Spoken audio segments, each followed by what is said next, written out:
Hi friends, T K learnings daily current അഫെയറിലേക്ക് ഏവർക്കും സ്വാഗതം.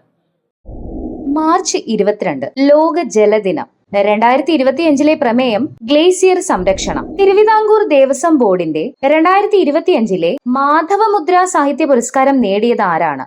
എസ് മാധവൻ തമ്പി. വിവിധ റെയിൽവേ സോണുകളിലെ റെയിൽവേ പദ്ധതികൾക്കുള്ള വിഹിതം സംബന്ധിച്ച വിശദമായ രേഖ അറിയപ്പെടുന്നത് ഏത് പേരിലാണ്?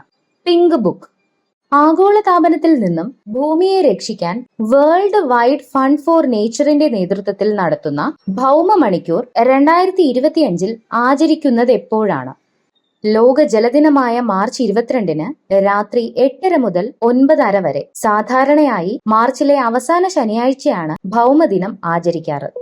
അടുത്തിടെ അന്തരിച്ച തിരക്കഥാകൃത്തും നാടകരചയിതാവുമായ വ്യക്തി ആരാണ്? PS കുമാർ. ശാസ്ത്ര ഗവേഷണത്തിന് യൂറോപ്യൻ കമ്മീഷൻ നൽകുന്ന മേരി ക്യൂറി ഫെലോഷിപ്പ് നേടിയ മലയാളി ആരാണ്? സാൻസിയ Morris.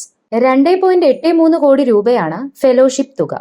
2025 European tree of the year പുരസ്കാരം നേടിയത് ആരാണ്? ഡാൽകോസ്കിയുടെ ഹൃദയം എന്നു പേരുള്ള ബീച്ച് മരം.